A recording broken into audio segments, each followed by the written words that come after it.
Jones and the Dial of Destiny came out last year in 2023. This follows Indiana Jones on his fifth and probably final adventure. This time going after the Dial, or Archimedes Dial, whatever you want to call it. This thing has like 5 names throughout this entire movie. But yeah, he's going after this with his goddaughter this time around. So, this movie did a lot of different things, and we're just going to talk about it because there's a lot to talk about here, honestly. And it only came out like 10 months ago. It's not even a year old yet.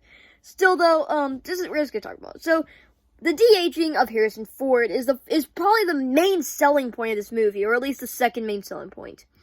Because when you saw it, when the first trailers for this movie came out, people were mostly talking about the de-aged Harrison Ford. They took Harrison Ford and they did all these cool effects to fully de-age him. And that's probably why it lost like $100 million. Because of just the de-aging alone. Which was pretty good. In most shots.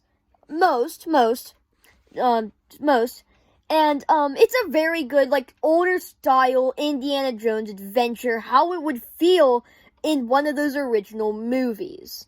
Because it's executed like one, it kind of looks like one, and it just has that same feel that those original movies had, which is just always great.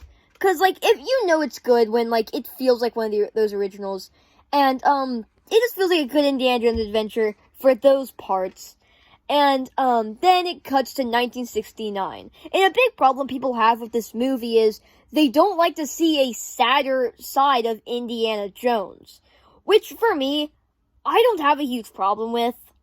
Because it shows, yeah, his whole world is falling apart. His son is dead. His wife left him because his son is dead. And he has nothing to live for because all of his students hate him and no longer want to sleep with him. It's honestly quite a travesty. But Indiana Jones does get sucked back into the adventure following a retirement because of his goddaughter named Helena Shaw, played by Phoebe Waller-Bridge.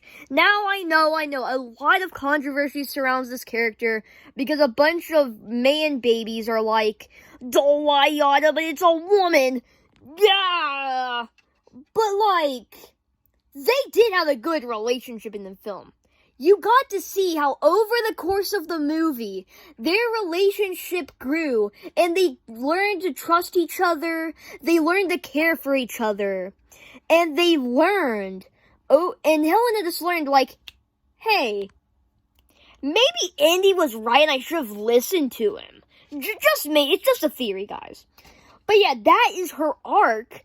And I think it's really good to see it, kind of like how Indy used to be, alongside how Indy is now, kind of just have a contrast between these two characters.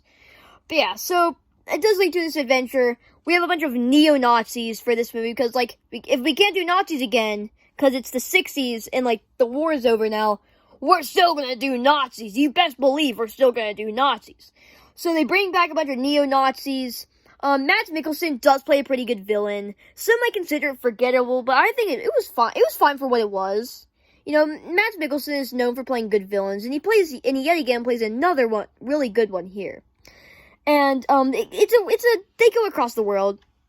And the map sequences, though they are not like they were in the previous 4 movies, they still are done fairly well for what they are. But there still is a good tuk-tuk chase at one point, which maybe goes on for a little bit too long, I will admit. But for the most part, it is a pretty good chase, and cinematography is really good. They eventually find the dial, and they go back in time. Now, personally, this is like one of my most favorite parts of the movie, because you just have them going back in time. And Indy's like, guys, you absolute buffoonerators! Continental drift! And then they're like, shut up. So then they go back in time. So then you have this situation where you have all of these Romans thinking that this huge plane is a dragon. You have these Nazis shooting at the Romans. Romans versus Nazis versus Indiana Jones. Some might call that dumb, but I just call it epic, man. That is just freaking incredible. It's just an insane idea that I think they did really well. And Indy is brought back, reuniting with Marion, and it's a beautiful sequence. finally getting to close out this franchise with a bang, I say, because I really liked this movie. And yeah, Indiana Jones and the Dial of Destiny. A lot of people didn't like it, but for me, I'm gonna have a completely different experience from everybody else who's seen this movie for one key reason. This is the only one I'm probably ever gonna see in the theaters while it's coming out, with the trailers, theorizing about it, talking about it, all those different things. I'm gonna grow up with this movie. So I'm probably gonna be like, you know, I really liked this one. Alongside people who grew up with, say, the original, like, Raiders, Last Crusade, Temple of Doom, all of those, it's gonna be a drastically different experience between me, very much enjoying this movie, and other people, they're like, "Oh, dagnabbit, oh, yada, this movie sucks." And, yeah, people are gonna have a different opinion. So I just want to talk about the good, the okay, and the bad, and then round it out with my score. So starting off with the good. Harrison Ford does a very good performance, even if he is sidelined for certain parts, because obviously he's older, and he also, like, injured himself on set, so he couldn't do as much as he even wanted to do with his older age. But, yeah, so Harrison Ford plays an amazing job as an older Indiana Jones. Something else that's good is the, relationship between Helena and Indy. And now this is leaning more into the okay category, but I still will put it in the good. Something else that's good is the de-aging sequence. I freaking love that entire sequence. It is just done so well. The whole sequence on the train, everything. That is just so freaking good. And so that's just amazing. The villains were good enough. We're gonna start off with the okay category now.